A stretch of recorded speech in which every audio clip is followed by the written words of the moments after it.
Me vacunaron ayer y miren, al 100, sin problema, afortunadamente. Bueno, vamos a informar sobre un sorteo para septiembre, para el mes patrio. Nos acompaña Margarita González Sarabia, que es directora general de la Lotería Nacional, y Alejandro Esquer, secretario particular de la presidencia, que nos ayudan para la organización de estos sorteos. Se trata de devolverle a la gente, devolverle al pueblo bienes que han sido confiscados o residencias como los aviones, todo lo que podamos rifar para que lo que se obtenga se destine al desarrollo del país, al bienestar del pueblo, que se ocupe para la educación, para la salud, para la construcción de caminos en comunidades marginadas, para ayudar a la gente pobre. Entonces, vamos a que Margarita nos informe de cómo va a estar el sorteo. Bueno, vamos a informar sobre el gran sorteo especial 248 que tendrá lugar el 15 de septiembre. La Lotería Nacional, de acuerdo al decreto del 9 de marzo del año 2020, en su artículo 3º establece que el objetivo y fin de Lotería Nacional será apoyar económicamente las actividades a cargo del Ejecutivo Federal en el campo de la asistencia pública y social, destinando a ese fin los recursos que obtenga mediante 1. La organización o participación en la operación y celebración a nivel nacional e internacional de concursos y sorteos con premios en efectivo o en especie organizados por la propia institución o por terceros. Es la primera vez que se van a rifar premios en especie. Tenemos un total de 22 premios, 8 de la Ciudad de México, 5 de Baja California, 2 de Jalisco, 2 en Guanajuato, 1 en Querétaro, 1 en Sinaloa, 1 en Morelos y 2 en Guerrero, de los cuales son 8 casas habitación, 7 departamentos, 5 terrenos, un rancho y un palco en el Estadio Azteca, derecho de uso. El palco en el Estadio Azteca lo consideramos premio especial. Va a ser para un solo ganador y tiene una vigencia de uso hasta el año 2065 e incluye el mantenimiento del palco por 10 años.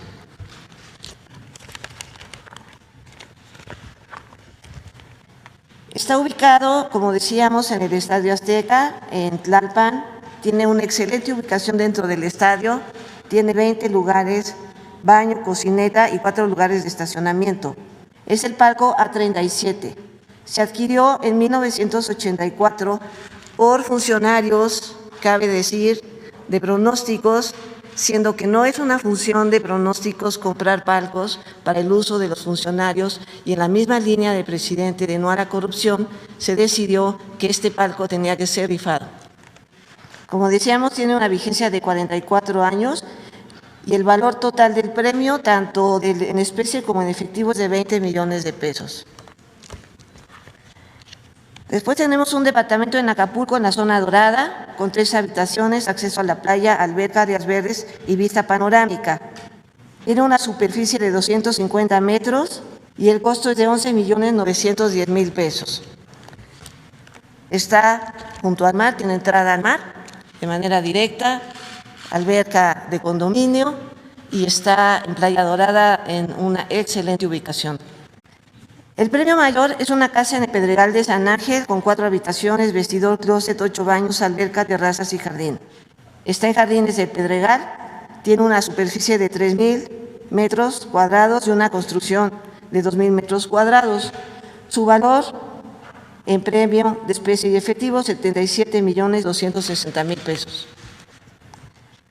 Tenemos un rancho en Xochitepec, Morelos, de 2,5 hectáreas, en Atlacholoaya, Xochitepec, Morelos, con una construcción en obra gris de 4,800 metros cuadrados y su valor es de 61,430,000 pesos.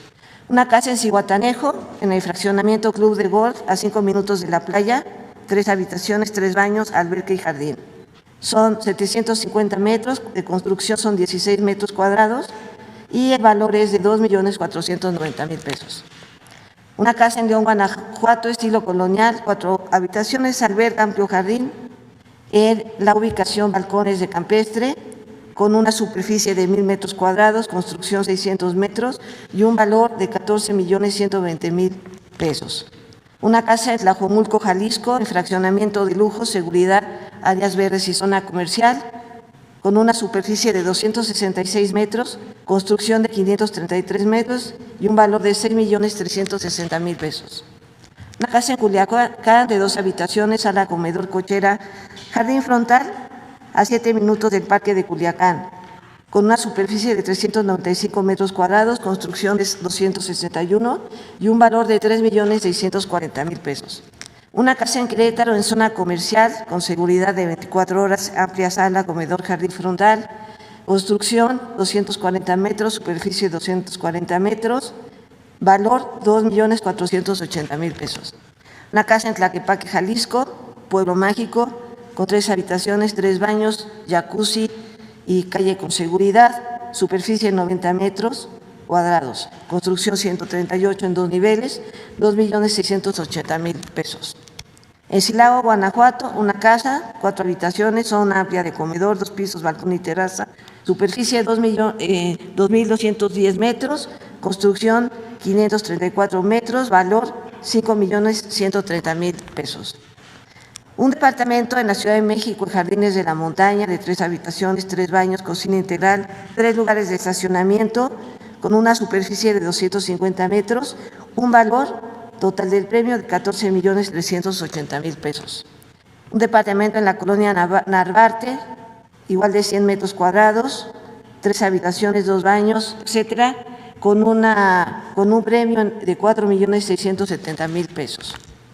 Departamento en Colpilco, en excelente ubicación, 75 metros cuadrados, con un valor de 620,000 pesos. En el sur de la Ciudad de México tenemos 3 departamentos en el mismo edificio, ubicado en Insurgentes, uno de 3,590,000 pesos, otro también de 3,590,000 pesos y otro de 3,230,000 pesos. Y en Ensenada tenemos 5 terrenos junto al mar, en un condominio privada del mar, en el desarrollo turístico Puerto Salina, con acceso a la marina y con vista al mar. Estos terrenos tienen un precio de 3,830,000 pesos el primero, con 500 metros cuadrados, 2,350,000 pesos, 362 metros cuadrados, 2,230,000 pesos, 342 metros cuadrados, 2,150,000 pesos, 300 metros cuadrados, 1,860,000 pesos, 335 metros cuadrados. Esos son los inmuebles que le estamos presentando. 2 son de Lotería Nacional, que son el Palco y el departamento en Acapulco. Los demás son inmuebles propiedad del INDEP que nosotros vamos a sortear. Van a ser 2 millones de billetes con un valor de emisión de 500 millones de pesos. El precio del cachito va a ser 250 pesos. Es decir, con 250 pesos pues nos podemos sacar cualquiera de estos inmuebles y el derecho de uso del pago. Los premios incluyen los impuestos Y aquí agradezco al Colegio de Notarios que nos está apoyando también en la cuestión de escritura, los gastos de escrituración. También los incluye el premio. No son propiedades nuevas, como bien dice el presidente, son bienes confiscados. En el caso del palco, pues un bien que no debería de estar ahí. Y bueno, pues llamamos a todos a comprar los cachitos. Estarán ya a partir del viernes en la zona metropolitana y el lunes próximo ya en toda la República Mexicana. Podrán encontrar toda la información a partir de hoy del sorteo en lotenal.gov.mx. Y cabe señalar, por último, que es muy interesante que el palco se va a sortear y resortear hasta que salga el mismo día 15. Es decir, hay premios que a veces no salen porque no se compró el billete. En el caso del palco, se va a resortear hasta que salga el premiado, y se va a entregar de inmediato al ganador. Así es que, presidente, eso es todo y muchas gracias.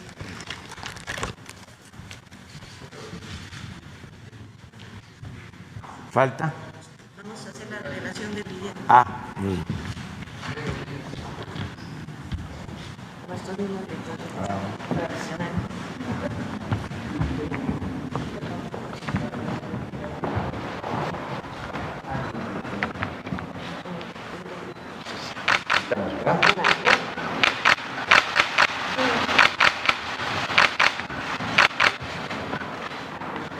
Tijuana, México! Tijuana, México!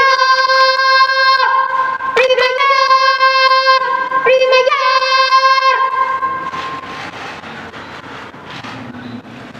¡Premio especial! ¡Banco de los Reyes!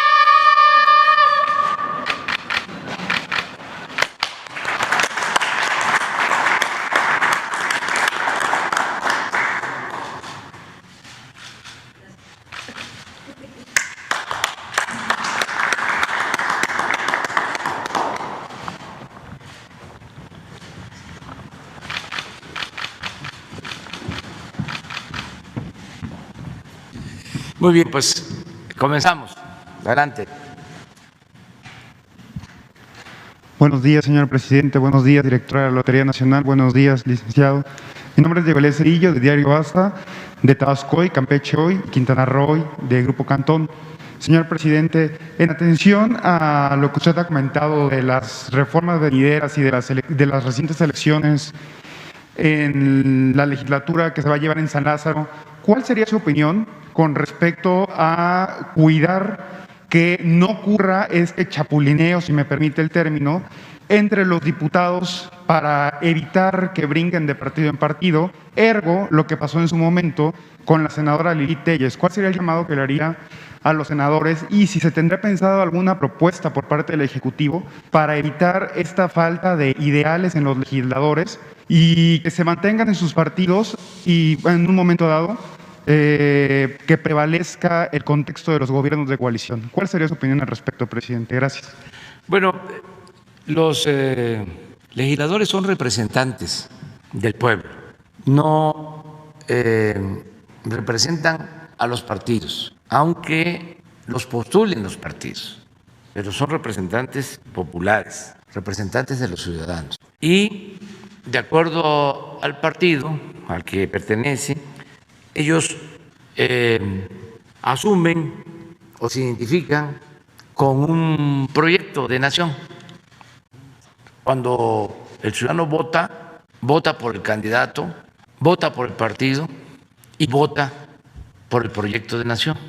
Entonces los legisladores son libres, no se les puede prohibir que cambien, pero sí lo recomendable es que actúen de manera consecuente a lo que ofrecieron durante la campaña, que se mantengan fieles al pueblo, inclusive que pongan por delante el interés del pueblo y de la nación, por muy legítimos que sean sus intereses personales o los intereses partidistas, siempre se tiene que poner por delante el interés del pueblo y el interés de la nación.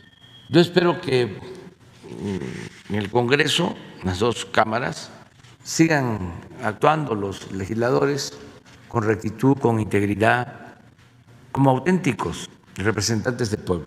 Se ha avanzado, ya no es el poder legislativo de antes. A veces hay que estar recordando porque a nuestros adversarios se les olvida lo que no les gusta recordar. Es una especie de amnesia. Pero antes el Congreso era un tianguis, ahí se comerciaba todo, se intercambiaban los votos, se conseguían los votos por dinero, se compraban los votos. Está demostrado que en el caso de las reformas estructurales se pagó a los legisladores, no a todos, pero está abierto el juicio de cómo lograron votos para que se aprobara la reforma energética. Imagínense que el propio ahora exdirector de Pemex que haya declarado formalmente en la Fiscalía de que entregaban sobornos a legisladores para que se aprobara la reforma energética. Y eso es una parte, porque habían partidas de moches. Cada vez que se iba a aprobar el presupuesto, repartían, maiciaban. En vísperas de la aprobación del presupuesto, a finales de año, ponían hasta carpas y traían de los estados, de las regiones, comida y bebida para atender a los diputados, para agraciarlos y obtener los votos. Hace poco, no estoy hablando de hace una década o 2 o 3, no, hace 5 o 6 años, a cada diputado le asignaban un presupuesto para que lo repartiera. Entonces, eran moches. Eso ya no se da desde que inició el nuevo gobierno. Los diputados que están por terminar no llevaron a cabo esa práctica, se acabó, y los senadores tampoco. Se envía el presupuesto que tiene que ver con las necesidades del pueblo, y ahí se discute y se aprueba, pero no se les da nada a cambio para que voten. Eso ya se terminó, porque no es función de los diputados manejar presupuesto. La función de los diputados y de los senadores es legislar. Quien ejecuta es, como su nombre lo indica, el Poder Ejecutivo. Pero para tener el control del Congreso y modificar la Constitución y las leyes al antojo de los saqueadores, que fue lo que hicieron por más de 30 años. La Constitución la adaptaron para saquear, se legalizó el robo. Por eso la reforma al artículo 27 y todas las reformas que se hicieron para aplicar las llamadas reformas estructurales. Entonces, eso ya no sucede. Y quien traiciona, pues le va muy mal, porque antes hasta se veía normal, hasta se les aplaudía. Ahora no, ahora es una vergüenza. Antes era el que no tranza, no avanza. Ahora es distinto. Y ya no hay simulación. Nada de que yo soy liberal, yo soy demócrata, yo soy de izquierda. Y en la práctica se actúa como conservador, reaccionario, clasista, racista. Estamos viviendo momentos estelares. Es una transformación importantísima para el país. Pero hay que estarlo subrayando, porque en el caso del Congreso se puede pensar que así era siempre. No, no era así. Ahí se billeteaba. Y además los gastos excesivos en todo, viáticos, cada diputado o diputada, 2, 3, 4, 5, hasta 10 asesores y boletos de avión, y no viajaban en clase comercial, iban adelante en el avión como machuchones, y si tenían que ir a un estado para llevar a cabo una reunión, pues estaban los aviones del gobierno. En una ocasión llamaron a un legislador de gran nivel o de altura que acompañara a otro funcionario de gran nivel, de bastante altura, a jugar golf. Y le mandaron un helicóptero al campo de golf. Pero eso no fue en el siglo pasado, eso fue reciente. Nada más que silencio en los medios de información convencionales. Andan viendo, tengo boleados los zapatos, cuánto papel sanitario se consume en la presidencia.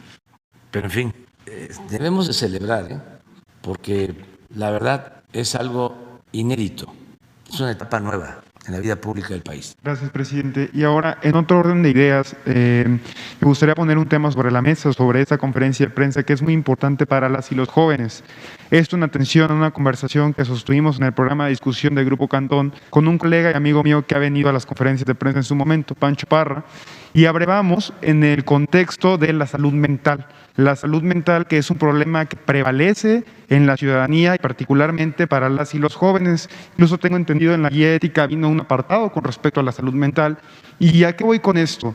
Beneficiosamente, ahorita que la pandemia ha cedido, que sigue siendo prioridad del COVID-19, pero quizás con base en todas las políticas públicas que ha tenido su gobierno y las estrategias en educación, ¿sería posible que se pudiera presentar en esta conferencia de prensa cuáles serían los avances que tiene la salud pública y la salud mental para los jóvenes en el país y cuál sería su opinión para tratar de atender este tema en el ámbito educativo, porque se tiene que empezar desde las escuelas, y las estrategias que se tendrían para evitar este desgaste en toda la ciudadanía? Es correcto que los jóvenes tenemos ahorita ciertas presiones, incluso está este estigma que puede considerar o nos podrían llamar generación de cristal, pero yo creo que con base en las opiniones que usted ha dado de no estigmatizar a la gente, en no llamarse ninis, etcétera, ¿cuál sería esta opinión que usted tendría como titular del Ejecutivo para atender la salud mental, particularmente para las y los jóvenes? Gracias, presidente.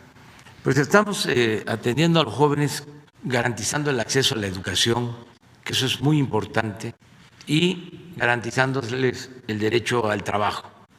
Pero en lo que tiene que ver con salud mental, esto corresponde más a un plan de la Secretaría de Salud. Ellos trabajan sobre esta materia, que es muy importante, como tú lo sostienes, pero me gustaría que lo analizáramos, lo preparáramos y se informara sobre lo que estamos haciendo. Lo cierto es que con la pandemia nos dedicamos por entero a enfrentar el COVID. Ya estamos saliendo y ya estamos de nuevo atendiendo mejor todo lo relacionado con la salud, porque era urgente, indispensable enfocarnos a atender la pandemia, sin descuidar lo de la pandemia, porque no queremos un rebrote. Tenemos que estar muy pendientes. Hay países en nuestra América, en el Cono Sur, que aún con un porcentaje de vacunación considerable, están creciendo los contagios en la actualidad. Y esto está vinculado con el clima, porque en América del Sur es invierno en algunos lugares. Entonces, nosotros tenemos que protegernos para que en el invierno no tengamos un incremento en el número de contagios. Hay que estar pendiente también de las nuevas variantes. Todo eso lo estamos viendo. Bueno, sin embargo, ya no es lo mismo. No es igual tener en el Distrito Federal una ocupación del 95% de camas, como llegó a estar, a un 5%. Es distinto, incluso el número de fallecidos, que había una reducción significativa, algo que pues nos da tranquilidad, porque lo más duro, lo más difícil de la pandemia fue el número de fallecidos, muchos recuperados, pero también más de 230,000 hasta ahora fallecidos. Eso duele. Entonces, si seguimos como vamos, vacunando, protegiendo, vamos a ir de nuevo reconvirtiendo, pero ya no para COVID, sino para atención especializada y garantizar atención médica y medicamentos gratuitos y garantizar el abasto de todos los medicamentos. Estamos trabajando sobre eso, que no falten los medicamentos y que todos los que se contrataron para la atención al COVID, médicos, enfermeras, se queden trabajando para la atención médica. Y esto que tiene que ver más con especialidades, pero sí vamos a informar. Yo espero que en un martes de la salud ya no hablemos solo de la pandemia, sino que hablemos del plan de salud en general. ¿Qué vamos a hacer con los hospitales que terminamos de construir, que equipamos para atención al COVID? ¿Cómo los vamos a convertir en hospitales generales o en hospitales de especialidades? La contratación del personal, médicos generales, médicos especialistas, enfermeras, trabajadores de la salud, todo el plan. Estamos esperando un tiempo más, porque todavía es COVID. Ayer la Secretaría de la Defensa envió hasta ahora en la madrugada se terminó de llevar todas las vacunas a Baja California. Vamos a comenzar a vacunar en Baja California, en los 6 municipios: San Quintín, Ensenada, Rosarito, Tijuana, Tecate y Mexicali. 1.350.000 dosis de 18 años en adelante. Y esperemos terminar en 15 días, todo. Y nos seguimos a la frontera de Sonora, San Luis Río Colorado, Sonorita, toda la frontera de Sonora, hasta Agua Prieta, los límites con Chihuahua. Y luego vamos a Chihuahua, y de Chihuahua a Coahuila, de Coahuila la frontera de Nuevo León, Anáhuac, y luego Tamaulipas, toda la frontera. Entonces, terminando ya la vacunación, el compromiso es, repito, octubre, que todos estemos vacunados, aún con una dosis. Entonces vamos a continuar con eso. Y ya por último, presidente, si me permite, recientemente aquí en las afueras de Palacio Nacional me abordó un joven tabasqueño que lleva por nombre Jesús Aranda López, originario de Comalcalco.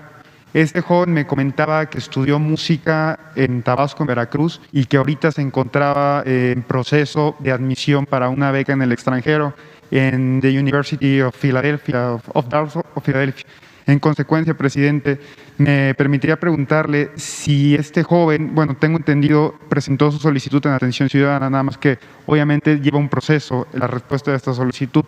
Si pudiese ser apoyado por su gobierno para poder obtener una beca para estudiar su universidad, y aprovechando esta coyuntura, presidente, de los estudiantes que tenemos que emigrar de otros estados, ya sea a la Ciudad de México o al extranjero, como lo es en lo particular en mi caso, o en su momento como lo fue en el suyo, que tuvo que venir de Tepetitán para la Ciudad de México, en el ámbito más personal, presidente, ¿qué fue lo que lo motivó usted para trasladarse a estudiar la licenciatura en Ciencias Políticas en la Universidad Nacional Autónoma de México, en su momento de Macuspana para la Ciudad de México? Y si en ese momento en que usted realizó este viaje, consideró o pensó que podría llegar a ser presidente de la República como lo soy. Gracias, presidente. Bueno, lo de la beca para el joven hay que verlo con Alejandra Fraustro, la secretaria de Cultura.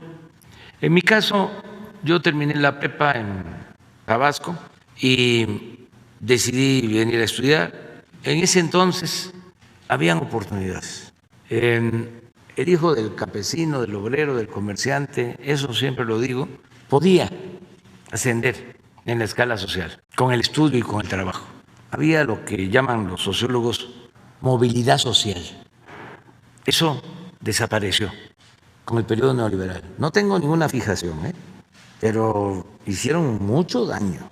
Se dedicaron a saquear y le cortaron las alas a millones de mexicanos que no pudieron salir adelante. Por eso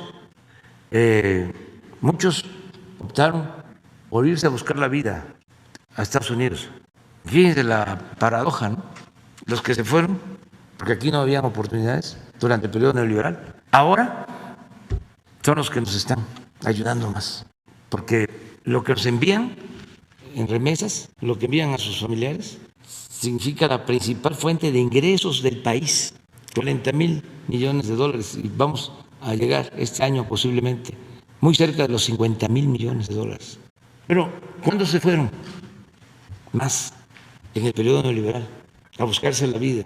Por eso son héroes, son heroínas, porque imagínense que se hubiesen quedado si de por sí durante todo este periodo se padeció y todavía se padece de violencia, porque no todos tomaron ese camino, otros tomaron el camino de las conductas antisociales. Por eso también creció la delincuencia como nunca en el país.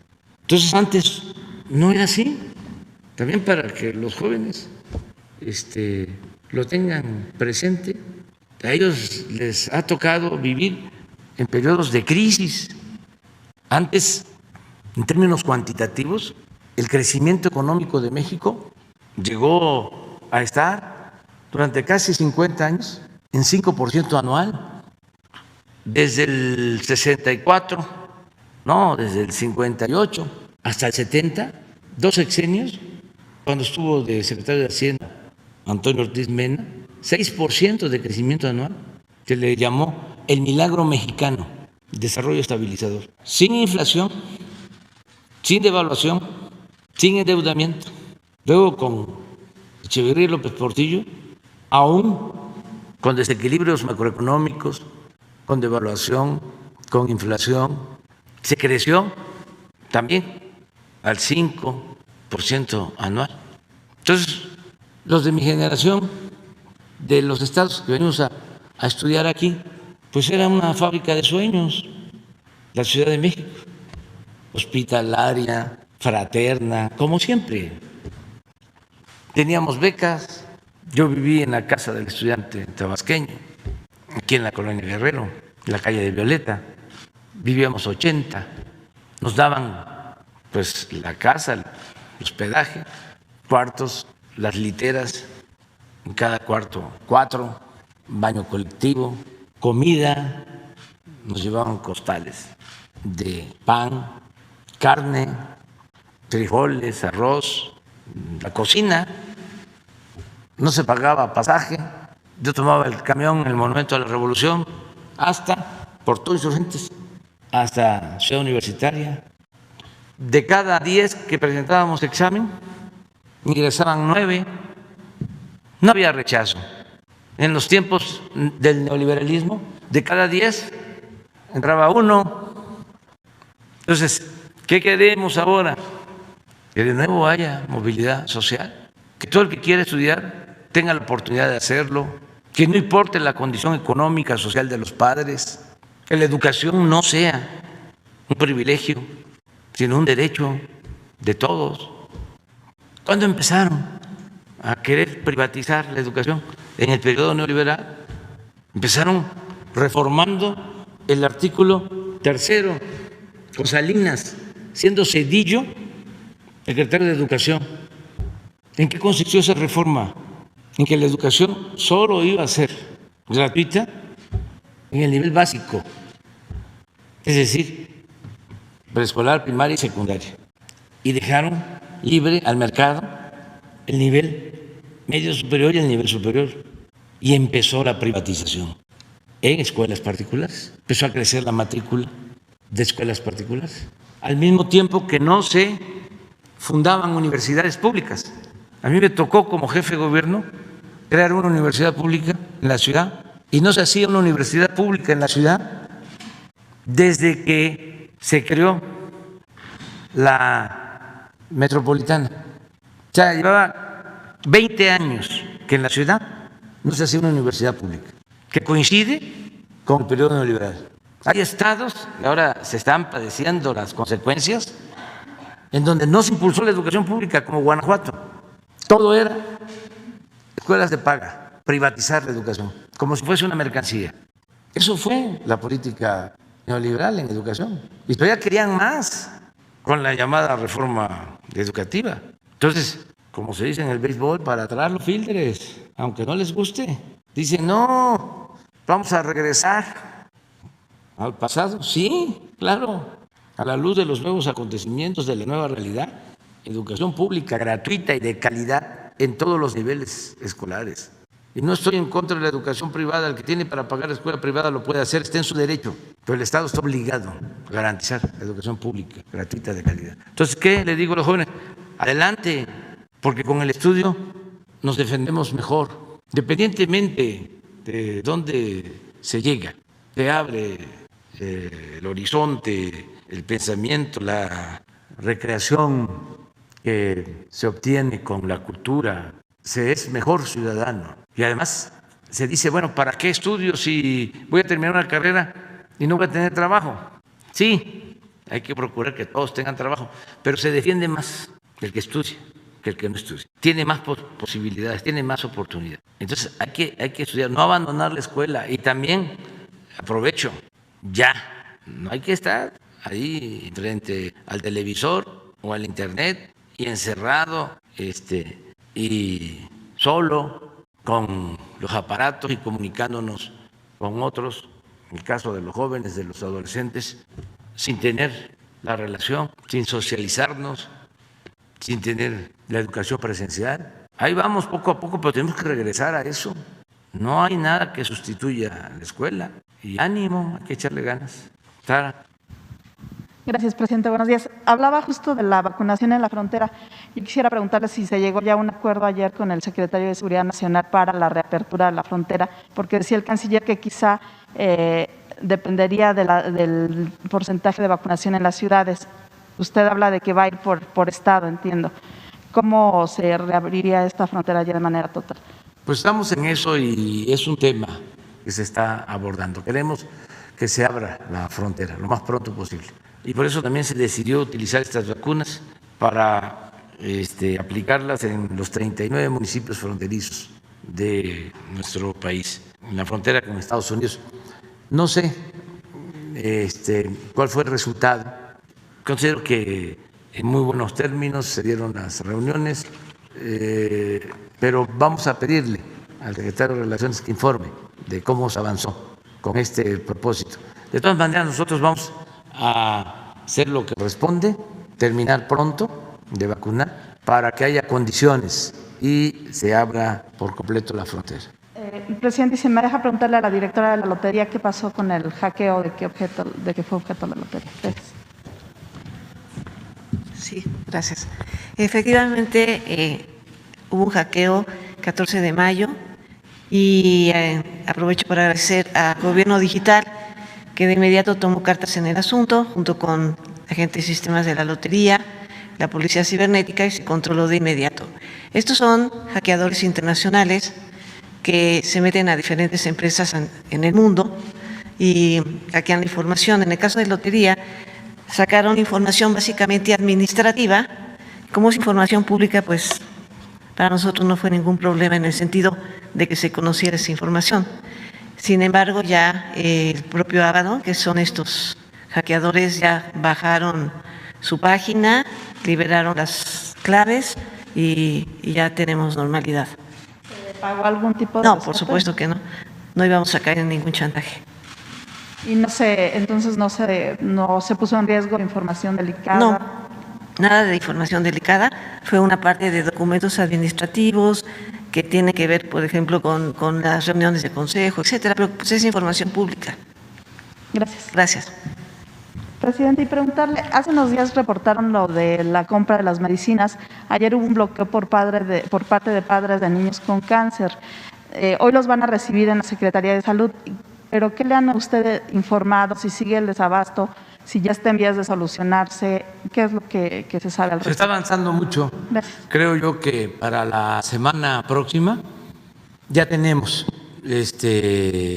compradas todas las medicinas y también equipos médicos. La semana próxima se está haciendo una revisión de todo lo que se ha adquirido, qué nos falta, con la ONU, con la UNOPS, y todo el sector salud está trabajando en esto. Vamos a informar, creo que la semana próxima ya, y bien, se va avanzando. Sí, que estamos dedicados de tiempo completo a eso, que lo estamos viendo como algo prioritario, urgente. Están trabajando literalmente día y noche y consiguiendo todos los medicamentos en el mundo, en los distintos países del mundo. No hay ninguna limitación de dinero, es un asunto de abasto también mundial en algunos medicamentos, en algunas claves, pero lo estamos resolviendo. Gracias. Presidente, buenos días. Ernesto Ledesma, de Rompimiento TV. Presidente, el primer tema sería sobre un reportaje que publicamos el día de ayer, que es el litio en México, guerra de cifras. Y el punto que le planteo aquí es esta investigación, de este reportaje, investigación realizada por la doctora Violeta Núñez Rodríguez. Pues arroja y sorprende mucho la disparidad que hay de las cifras que presenta el gobierno mexicano en comparación con las grandes mineras transnacionales que operan actualmente en el país y en el mundo. Es decir, el Servicio Geológico Mexicano, encabezado por Flor de María Harp, pues presenta una cifra de presencia en litio en México de escasos 800 y tantos mil millones, perdón, 830 y tantos mil toneladas de litio. Sin embargo, las otras empresas transnacionales, pues las cifras se disparan incluso hasta en un 1000% o 600% de diferencia o 500% de diferencia en comparación con las cifras que se presentan acá en México. Por ejemplo, Mainland Technology pues presenta en sus estudios en millones de toneladas probadas en México 4.5 en vez de 800,000, o por ejemplo Ganfeng Lithium 8.8, es decir, casi el 1000% de diferencia. Bacanora Lithium 5 millones de toneladas, es decir, 600% más que las cifras. Y esto llama mucho la atención porque al parecer también pues hay las mineras en México, las mineras de litio en México, pues dicen que no es necesario darle tanta prioridad porque no hay litio en México. Y estas empresas mineras mexicanas, me estoy refiriendo a BN Américas o Camimex, pues minimizan la presencia de litio de manera pues, sorprendente y sospechosa, pero además advierten al Estado mexicano, hacen una amenaza y dicen que la medida, en el caso de que se quiera nacionalizar el litio, pues que no lo van a permitir. Y básicamente dicen, cualquier operación minera de litio administrada por el Estado enfrentará importantes complicaciones técnicas y financieras. Dice BN Américas y además dice, en parte de las advertencias, cualquier cambio en la legislación, entiéndase ley minera, ley federal de derechos, ley de inversión extranjera, entre otras, se enfrentaría a impugnaciones legales. Y pues sorprende mucho a estas amenazas que hacen estas mineras al Estado mexicano. Este tema se lo había planteado cuando estuvo aquí el presidente de Bolivia. Y la pregunta es, presidente Andrés Manuel López Obrador, si usted estaría dispuesto a que la nacionalización del litio se llevara a una consulta popular, es decir, que es un bien de la nación y que sería importante que las mexicanas y los mexicanos pudiéramos decidir en ese sentido. No sé cuál sería su opinión sobre este tema. Sí, si hay algo que conviene a la nación, conviene al pueblo y necesite consulta, hay que hacerlo. Nosotros estamos por la democracia participativa, pero hay que esperarnos a que tengamos la información completa. Está la secretaria de Economía, Tatiana Cloutier, atendiendo este asunto. Aquí se va a presentar un informe, no se esconde nada y vamos a que los técnicos, a que los científicos mexicanos nos ayuden. Esta investigadora, Harp, yo tengo información de que es una especialista seria. Sí, mire, O sea, entonces vamos a esperarnos a que tengamos un reporte, pero lo más importante es, nosotros estamos aquí por decisión del pueblo, entonces no vamos a hacer nada que afecte al pueblo, que afecte a la nación, no nos vamos a dejar robar, o sea, así de claro. Y si es algo benéfico para el pueblo, pues se va a informar, y si hay diferencias, el mejor método es el método democrático, la consulta. Vamos a esperarnos y ya resolvemos. Sí, sobre esta funcionaria Harp, no es algo personal, creo que posiblemente no tiene la información actualizada, está prácticamente de finales del siglo pasado la información en lo que toca a la presencia de litio en México. Entonces, es únicamente porque todas estas transnacionales pues, han hecho estudios por años, incluyendo también el Servicio Geológico de los Estados Unidos, que ellos plantean el doble del litio de lo que se está planteando en México, y es únicamente para que se pueda observar, que usted tenga esa información, sí, porque las cifras es descomunal la diferencia de un dato con otro. Y ojalá se pudiera considerar que se haga una consulta de los mexicanos sobre la nacionalización del litio. Gracias, presidente. Pasando al siguiente tema, presidente, el pasado 20 de mayo se publicó en el Diario Oficial de la Federación la nueva Ley Orgánica de la Fiscalía General de la República. Esta es una ley que impugnó pues los colectivos de madres de búsqueda de desaparecidos, que impugnaron todas las comisiones estatales de búsqueda, que impugnó la Comisión Nacional de Búsqueda, que impugnó el subsecretario Alejandro Encinas, la secretaria Olga Sánchez Cordero, y se había acordado que no se iba a publicar porque es un retroceso esa ley al siglo pasado. Y prácticamente la Fiscalía General de la República con esa ley pues no cumple con sus obligaciones. Yo se lo había planteado en alguna mañanera hace algún tiempo, presidente, que cuáles eran los resultados que estaba arrojando la Fiscalía General de la República en materia de investigación. La Fiscalía se niega a buscar, dice, yo no busco, solo investigo. Pues ahora ni va a buscar ni va a investigar. Y no entiendo, la pregunta es, presidente, ¿por qué usted ordenó la publicación de esa ley orgánica en lugar de respaldar a la Comisión Nacional de Búsqueda, a las comisiones nacionales, al subsecretario Alejandro Encinas y a los colectivos de madres? Es un golpe durísimo, es un retroceso muy fuerte ahí, presidente, y usted tenía la posibilidad legal de vetar esa ley, pero no la vetó. Ahora la posibilidad es solicitar la inconstitucionalidad de esa ley, y hay dos instancias, o la Comisión Nacional de Derechos Humanos o su consejero jurídico.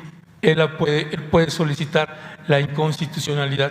La pregunta es si van a solicitar la inconstitucionalidad por parte de la Consejería Jurídica de usted. No, nosotros no. Nosotros le tenemos confianza al fiscal general de la República. ¿Más que a la Comisión Nacional de Búsqueda y al subsecretario Alejandro Encinas? Es que ellos están de acuerdo. No, hay un comunicado precisamente donde la rechazan.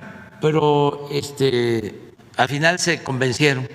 No, de hecho el comunicado de la Comisión Nacional de Búsqueda y de las comisiones nacionales y las comisiones estatales de búsqueda dicen: la ley orgánica de la Fiscalía General de la República representa una regresión en diversas vías, niega derechos de las víctimas frente al Ministerio Público, debilita la obligación de la Fiscalía General de la República frente a los mecanismos de derechos humanos, incluido el Sistema Nacional de Búsqueda, elude su responsabilidad en relación con las víctimas migrantes, restringe la facultad de atracción y limita la integración de las comisiones especiales.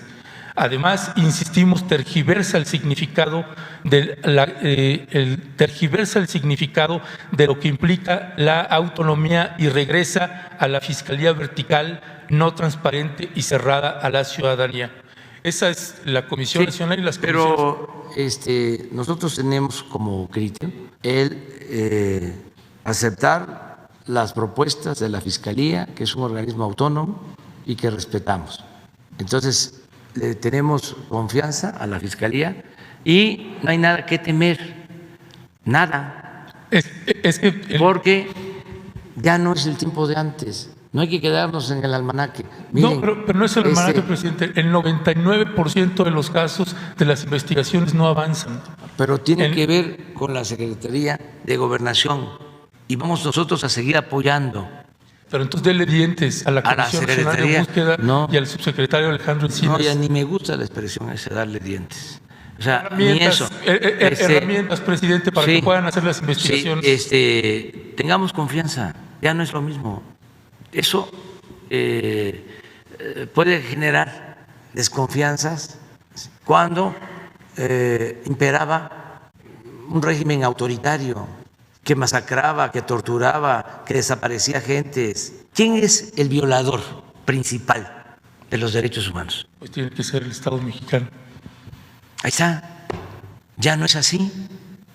Ese es el cambio. O sea, pero si es así en las fiscalías, no, presidente. No. Sigue habiendo muchísima corrupción. No. Pero pruebas. Porque si no nos quedamos también con el discurso que aplicaba para otros gobiernos. Pero Alejandro Hertz es un hombre íntegro. Alejandro Encinas y Carlos Quintana también. Igual, si por eso están aquí. Ayer estuvimos con los padres, madres de Ayotzinapa y estuvo Alejandro Hertz y Alejandro Encinas y se va avanzando.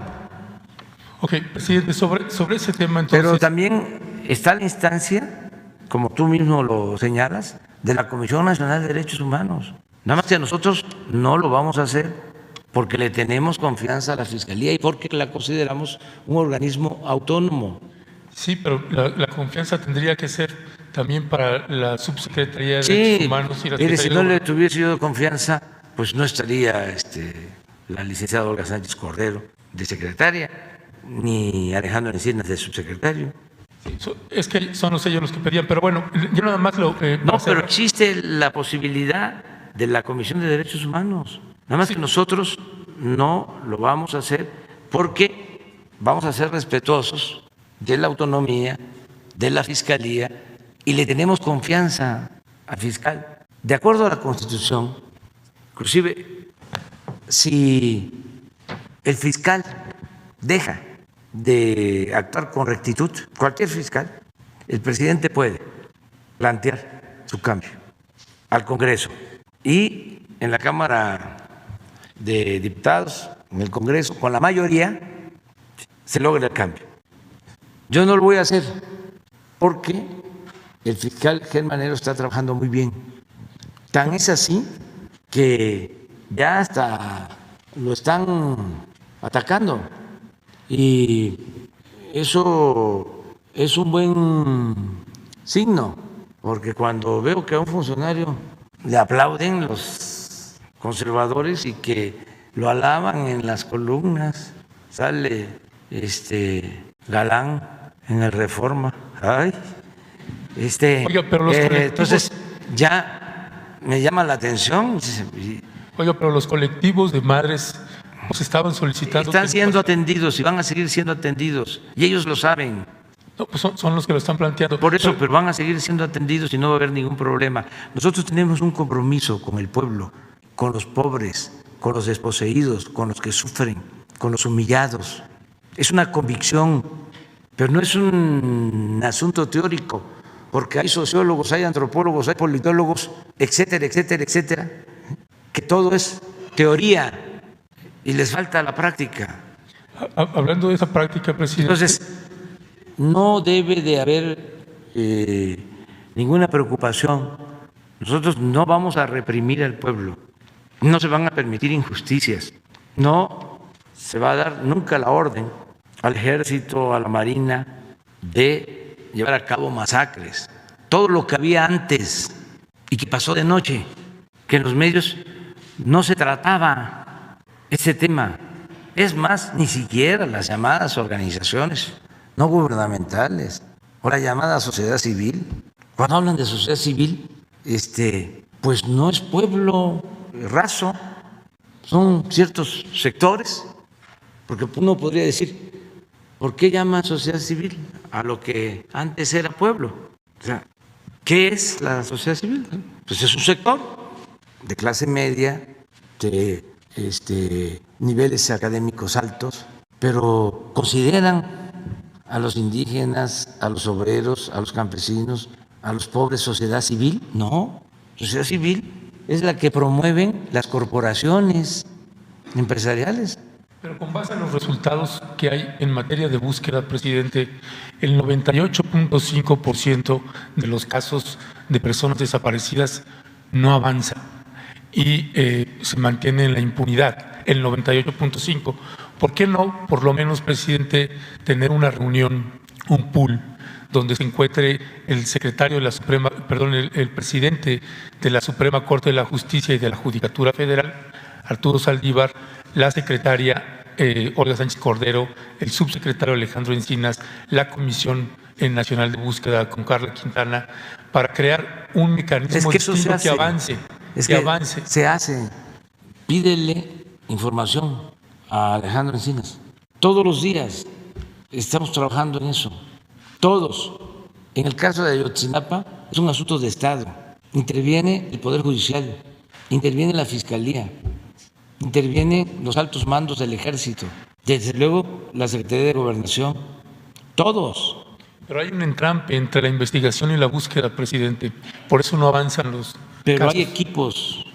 Trabajamos de manera conjunta, en forma integral. Todos los días nos reunimos. Todos los días, en la mañana, de 6 a 7, está Alejandro Encinas, está Rosa Isela, está el general secretario, el almirante, Julio Scherer, de la Consejería Jurídica, todos. Y cuando se requiere, se invita a quienes representan al Poder Judicial de manera respetuosa cuando se tratan de asuntos de Estado. Lo mismo con la Fiscalía. Trabajamos de manera coordinada. Y el avance que se ha tenido en la búsqueda de desaparecidos no se había dado nunca, nunca, nunca, nunca, nunca, nunca, como ahora. O sea, no descansan las brigadas y la búsqueda de los jóvenes de Ayotzinapa es Gobernación, es Alejandro Encinas, es el fiscal especial que tiene que ver con la Fiscalía General. Son los expertos que nos han ayudado mucho, que antes se les negaba información y hasta se les despreciaba. No, ahora todos estamos avanzando y se va avanzando en eso y en muchas cosas y no se permite la impunidad. Pero no es un asunto solo de, a ver, ¿a quién le compete esto? O esta es una función mía, porque si no la hago yo, no hay garantía de que haya justicia. No, aquí no hay nadie que no tenga vocación justiciera. Y lo vemos y que no le importa el pueblo, que no le tiene amor al pueblo, caminando joven a otra cosa. Voy a entregar el micrófono, presidente. Nada más señalarle como comentario final que Ayutla sigue sin agua, que Aldama siguen con los disparos y que ya se llegó a un acuerdo con el caso de la primera ejecución extrajudicial cometida por el Ejército el día de ayer en la tarde-noche. Se me informó, estuve aquí, se retiró el plantón que estaba aquí de don Raúl III y su esposa y por vez primera reconoce el Ejército esa ejecución extrajudicial y eso es por lo menos un aliciente que su gobierno pues reconozca eso, porque hay una historia ahí con el Ejército y esas son historias que no queremos que se repitan. Gracias, presidente. Sí. Buenos días, presidente. Arturo Cerda, del Financiero Bloomberg. Hoy la edición impresa del Financiero trae un adelanto del dictamen que presentará en unas horas DNB, la empresa contratada por el gobierno de la Ciudad de México para analizar el colapso en un tramo de la línea 12. Básicamente habla de 6 puntos que han podido establecer sus especialistas: soldaduras de pernos defectuosas, porosidad y falta de fusión en los pernos y la trave, falta de pernos en las traves, diferentes tipos de concreto utilizado, deformación en las traves y patines y las almas que las forman, rotura de almas en las traves y los perfiles de ángulos y placas de conexión.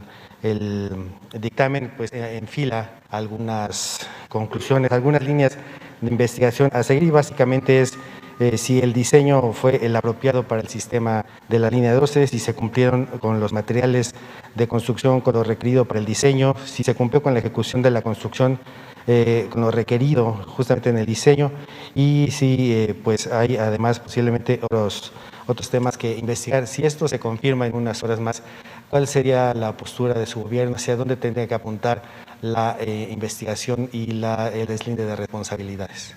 Bueno, tengo entendido que hoy va a dar una conferencia de prensa a la jefa de gobierno y va a entregar el dictamen. ¿Por qué no esperamos? Ella va a informar.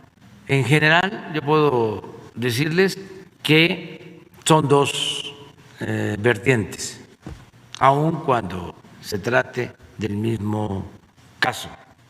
Una es el castigo a los responsables, quienes resulten responsables. Y la otra tiene que ver con la construcción de la línea y la rehabilitación que debe de hacerse. Yo le informé a la jefa de gobierno, porque aquí lo externé, de que nosotros vamos a ayudar para que lo más pronto posible se restablezca la línea, porque es un servicio muy importante para la gente, independientemente de la cuestión judicial que debe de atenderse. Nosotros vamos a ayudar, porque lo que queremos es que pues, pobladores de Chalco y de Iztapalapa y de Tláhuac puedan tener ese servicio lo más pronto posible, y vamos a ayudar. Y vamos a esperar a lo que hoy dé a conocer la jefa de gobierno, que cuenta con todo nuestro apoyo, con todo nuestro respaldo. Además del apoyo económico, que seguramente será importante para poder rehabilitar lo antes posible y que se vuelva a dar servicio en esta línea 12 del metro, ¿qué otros apoyos estará usted ofreciendo a la jefa de gobierno para salir de esta circunstancia en lo político? Todo mi apoyo. Y mi respaldo también, porque los adversarios nuestros se han lanzado con todo. En este caso, bueno, hasta el New York Times, ya no solo es el Reforma, ya subió de nivel. Entonces, hay desde luego pues una estrategia politiquera. Se usó en vísperas de la campaña para afectar al movimiento al que pertenecemos en las elecciones. Hubo guerra sucia, llamadas telefónicas, y todos los medios revisen el Financiero sobre este tema. Y que conste que no lo he visto, pero son predecibles. Pero así fue el comportamiento general de todos los medios, con honrosas excepciones. Entonces, vamos a apoyar. En el caso del New York Times, manejaron, ¿no?, la responsabilidad de Marcelo, queriendo enfrentar con Claudia, muy sensacionalista, poco profesional, poco ético. Y no porque sea el New York Times ya son infalibles, ¿no? No, hay una crisis mundial de medios de información por falta de ética, por falta de credibilidad y por falta de imparcialidad. Están muy cercanos al poder y muy distantes, muy lejos de los ciudadanos, del pueblo, de la gente. Y cuando hablo que están muy cercanos al poder, no solo estoy hablando del poder político, también del poder económico. La mayoría de los medios en el mundo, y aquí, sin duda. Y lo que ayuda en el mundo son las redes sociales, el Twitter, el Face y otros, que también ya están siendo tomados y con actitudes muy autoritarias de parte de esos medios. Eso de que, a ver, te prohíbo que hables de esto, te cancelo tu cuenta. ¿Y la libertad? ¿Cómo va a quedar la estatua de la libertad? Se va a poner verde, de coraje. Eso se tiene que tratar. Entonces, regresando al tema, vamos a esperar a que la jefa de gobierno informe y buscar la solución. Nadie quiere que sucedan estas desgracias. Solo los viles, los canallas, trafican con el dolor ajeno. Estamos en decadencia, pero afortunadamente hay todo un proceso de transformación. O sea, se está terminando, está concluyendo un periodo decadente, que es más que una crisis, porque la crisis puede ser solo en lo económico, o crisis de bienestar social, o crisis política. No, nosotros padecimos de una decadencia, de un proceso de degradación progresivo que afectó todos los órdenes de la vida pública, lo económico, lo social, lo moral, lo político.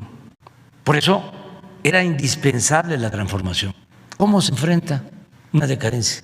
¿Cómo se enfrenta un proceso de degradación progresiva? Con una transformación, nada más.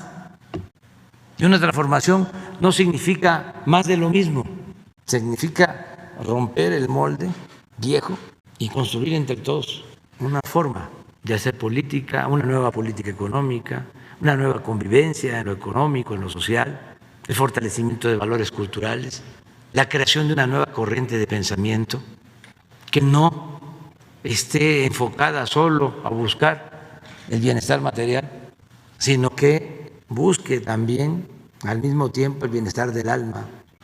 Eso es lo que se está auspiciando, y esto significa cambios en los medios de información, objetividad, equilibrios, profesionalismo.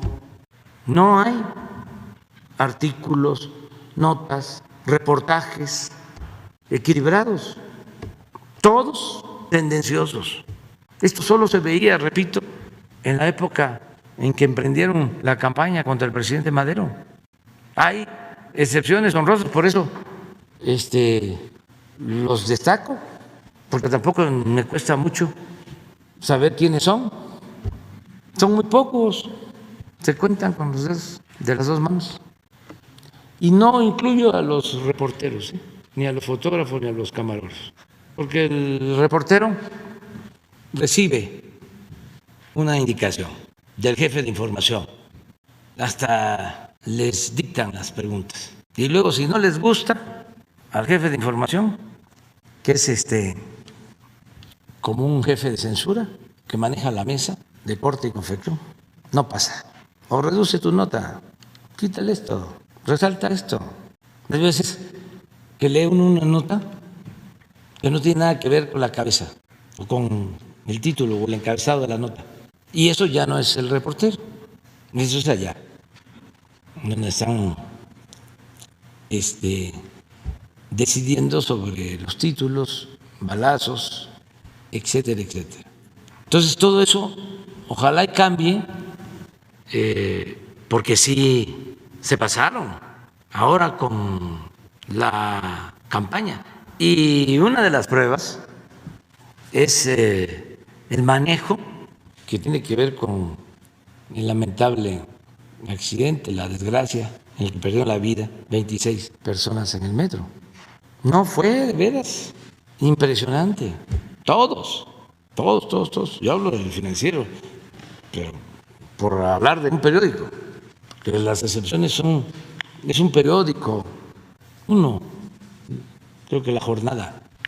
En la radio, toda la radio, conductores, hombres y mujeres, hasta los que se creía que eran independientes y ellos presumían de ser paladines de la libertad, todos alineados. La televisión lo mismo. Entonces, así no es así la cosa. O sea, y está bien. Hay libertad, no es como quisiera Krause, hijo, poder decir, hay censura. ¿A quién se le censura? Nadie. Aguilar Camín me insulta. ¿Quieren ver cómo me insulta? ¿No tienes ahí la conversación de Aguilar Camín? No, la de Aguilar Camín donde está insultándome.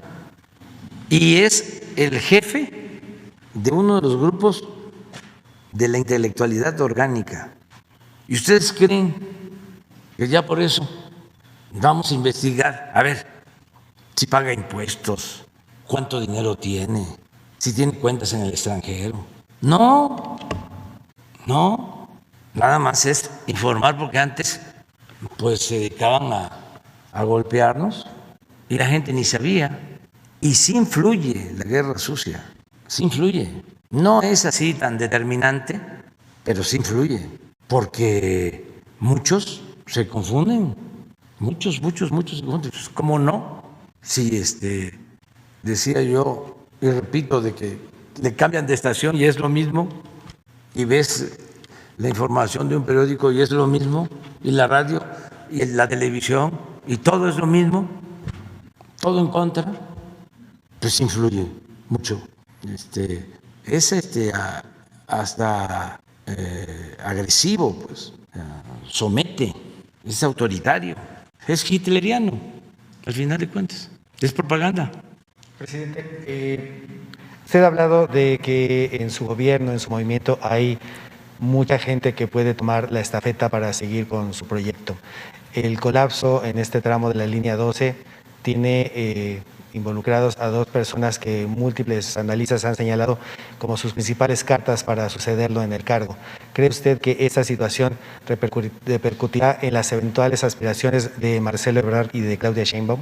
Es que, con todo respeto, nuestros adversarios están muy menguados, no tienen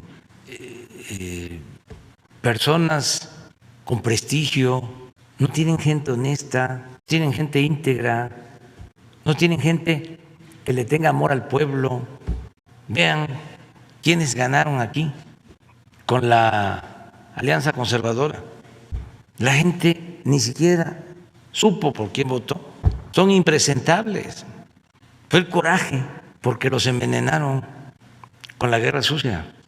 Con esto del tren y lo mismo, que se estaba dejando sin apoyo a los niños con cáncer, que no se estaba apoyando a las madres solteras, que no se apoyaba a los comerciantes, a los pequeños, medianos empresarios, todo ese tipo de cosas. Hay el comunismo y otras cosas, que cómo se le daba oportunidad a los pobres, cómo se atendía a los ninis, se les daba dinero a los ninis, etcétera, etcétera, etcétera. Todo bueno porque pues, el gobierno estaba hecho, ya lo hemos planteado muchas veces, para servir a una minoría. Todos sacaban dinero del gobierno, robaban. Los intelectuales orgánicos. Bueno, imagínense, Aguilar Camín hace una revista y tira, no sé, 10,000 ejemplares y el gobierno le compraba 9,000. ¿Y dónde están las revistas? ¿Quién sabe? Pero Krause también tira otra revista, Letras Libres, que para ellos la libertad es como la libertad del zorro en el gallinero. Esa es la libertad que quieren. Y también le compraba el gobierno toda la edición y documentales pagados. Bueno, les pagaban cursos de capacitación para el personal del gobierno y ellos dominaban en todo. Pues por eso tienen a cientos y a lo mejor a miles de seguidores, investigadores, sociólogos, antropólogos, pintores, poetas, literatos, todos, como en el Porfiriato, que toda la intelectualidad estaba cooptada. Dice, a los abajo firmantes, que son 1,400, no conozco a nadie. No los podrás conocer, pero sí existen y reconocen como jefes a Aguilar Camín y a Krause. ¿Cuánto han aportado a la ciencia? Eso es otro asunto. ¿Cuántos es el aporte a la literatura, al arte, a la cultura? Ese es otro asunto. Pero de que tienen el control, sin duda. Entonces, ya eso es lo que no se permite. Eso es por los intelectuales orgánicos. Pero vamos a las universidades, lo mismo, caciques de 30, 40 años dominando en las universidades, recibiendo premios. ¿Cómo se llama el premio que dan en España? A escritores y a buenos escritores. No, el de Príncipe de Asturias, que entrega el rey, se lo acaban de entregar a la Universidad de Guadalajara y el que lo recibe es el señor Padilla, que domina la universidad desde hace más de 30 años. Y en su discurso frente al rey, creo que sí, porque asiste el rey, habla del populismo y en contra de nosotros, pero esos eran los que dominaban. Entonces ya no. ¿Por qué? Porque tenemos que darle becas a los niños de familias pobres. Mejor ese dinero se los damos a los jóvenes para que no abandonen la escuela, que estudien en bachillerato, que puedan terminar una carrera. Pero eso los tiene muy molestos. ¿Tienes ahí el...? A ver.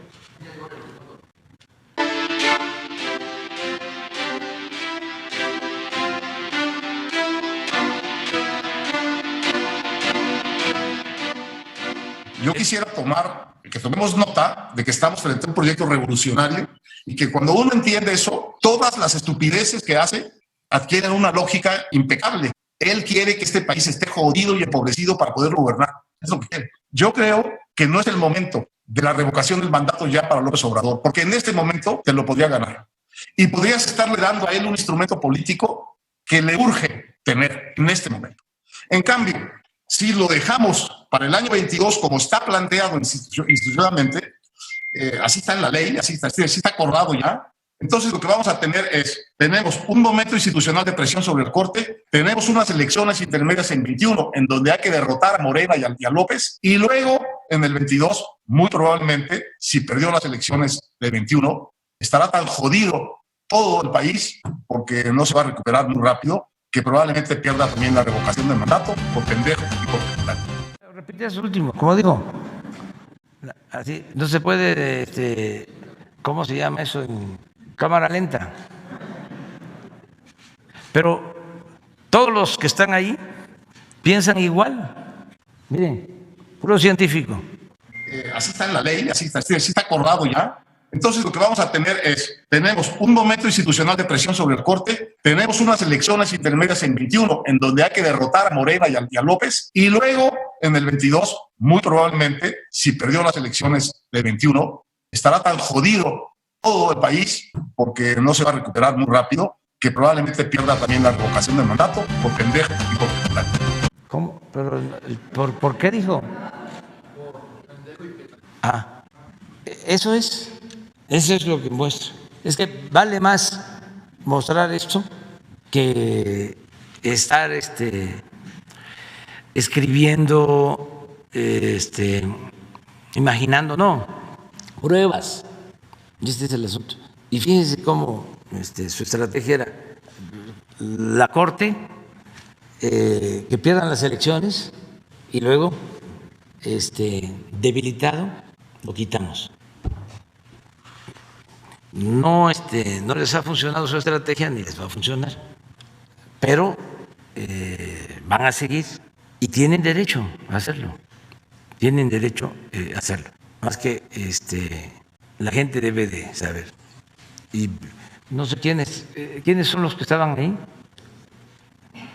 Son parte de los abajo firmantes, o sea, del mismo grupo. ¿Sí? Pues eso es lo que está pasando.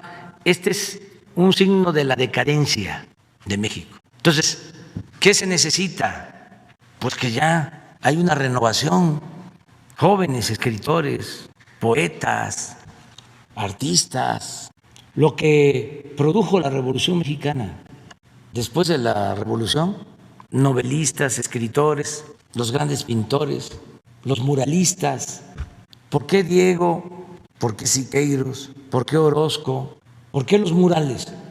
Porque ellos querían pintar no solo para los potentados, no solo era la pintura de caballete para tener un cuadro en una mansión, sino la pintura mural, la pintura para el pueblo. Entonces, son artistas con un compromiso, con una dimensión social. Y lo mismo en el caso de escritores y de poetas. Todo eso se apagó, los cooptaron, utilizaron como pretexto la objetividad, la moderación, la independencia, de que un escritor, un intelectual no tenía por qué involucrarse en asuntos políticos. Pura simulación. Decían, no, hay que tomar partido, cuando en realidad, como ya sabemos, siempre toman partido. Entonces, en esto del tren es para afectar a nuestro movimiento, a la transformación.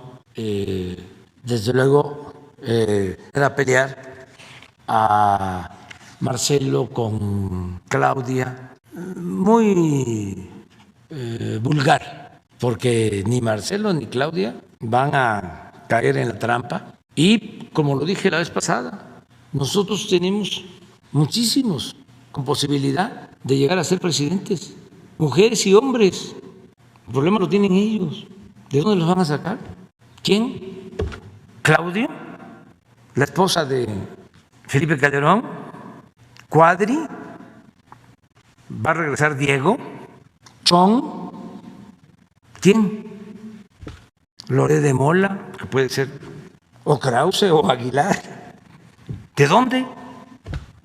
¿Creen que el pueblo está dormido? ¿Van a acercar a un personaje famoso? ¿Van a fabricar a alguien? ¿Van a meter al mercado a un personaje como se introduce al mercado un producto chatarra? Cuando se quiere vender un detergente y con mucha publicidad se engaña de que es el que acaba con lo sucio, con la cochambre o el cochambre. Ya no quisiera yo estar en sus zapatos, pero que le echen ganas, sí se puede. Además, vivimos en una democracia y hay libertades, y el pueblo es el que va a decidir. Pero pensaban de que iba a ser fácil. No, en la intermedia, ahí lo derrotamos y se acaba el proyecto y volvemos por nuestros fueros y que siga la corrupción. No pudieron. Ojalá y ellos vayan entendiendo de que son otros tiempos y que ya no se permite robar, prohibido robar, se acabó la robadera. Y también ofrecerles pues todas las disculpas, todas. Y no odiamos, es nada más, entiendan, somos diferentes. Ustedes son conservadores, quieren mantener el régimen de corrupción, de injusticias, de privilegios. Nosotros no. Queremos acabar con eso. Y queremos luchar por una sociedad mejor. Para todos. A lo mejor ellos, en su enajenación, como están obnubilados, no entren en razón. Pero esto que estamos haciendo es en beneficio de sus hijos, de sus nietos. A ellos ya va a ser muy difícil que cambien. Pero las nuevas generaciones son más abiertas, hay más frescura, hay más interés por vivir mejor, porque las cosas cambien, no apostar a las marcas, a las grandes mansiones, a los carros últimos modelos, a los aviones, a los yates, a todo eso. Hay muchos jóvenes que están pensando en un estilo de vida distinto, no en lo material. Y se puede ser feliz sin el dinero, sin lo material, o teniendo el dinero para lo básico, que no sea nuestro Dios el dinero, que no todo sea lo material, que se entienda que solo podemos ser felices estando bien con nosotros mismos, estando bien con nuestra conciencia y estando bien con el prójimo. Pero eso para ellos es predicar, es mesianismo, Yo sí creo en la moralización de la vida pública, creo en la purificación de la vida pública y creo que solo siendo buenos podemos ser felices, como también para que se entienda mejor. Pienso que solo lo barato es lo que se compra con el dinero, la dignidad no, los principios no, la honestidad no, eso no tiene precio. Y eso es lo que hay que estar promoviendo siempre, siempre. Y así es como vamos a poder salir adelante. Y se va avanzando mucho, yo estoy muy contento y le agradezco mucho a la gente su confianza, porque en otras circunstancias no hubiésemos aguantado esta andanada. Fue muy fuerte y sigue siendo muy fuerte. ¿Y quién es el que nos saca a flote? El pueblo. Siempre es el que nos ha estado apoyando, dándonos la confianza. Por eso nunca, nunca, jamás vamos a traicionar al pueblo. No le vamos a fallar al pueblo. Vamos a hacer todo lo que esté de nuestra parte. Y que no se preocupen. Yo odio a los tiranos. Yo soy demócrata y soy maderista y estoy a favor del sufragio efectivo y de la no reelección. Y si lo permite el Creador y si tengo salud y si lo quiere el pueblo, voy a estar hasta finales de septiembre del 2024. Y me desaparezco, me jubilo, no vuelvo a participar en nada, en política, ni voy a asistir a ninguna conferencia, ni voy a aceptar ninguna invitación para estar en la vida pública, ni voy a estar contestando, mandando mensajes en Facebook o en Twitter, nada, nada de nada, ni con mis hijos voy a hablar de política. Me voy a dedicar a otra cosa, me voy a parque y ahí tengo que cuidar mis árboles y sí voy a escribir, eso sí, porque eso me compensa, eso me ayuda mucho.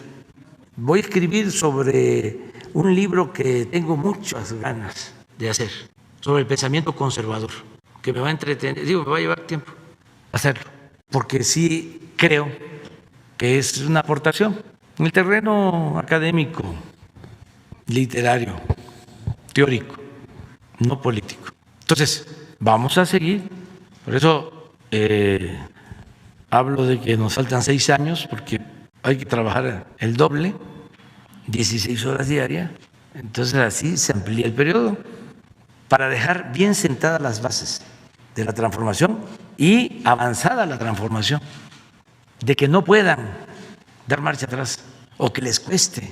En el caso, toco madera, que algunos de estos impresentables llegaran, que les cueste trabajo. ¿Cómo van a desaparecer lo de la pensión a los adultos mayores?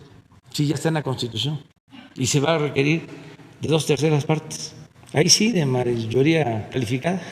¿Cómo? Y lo más importante de todo, lo que resulta casi, para no ser tan tajantes, irreversible, el cambio de mentalidad. Que avancemos más en el cambio de mentalidad. Bueno, nos vemos mañana.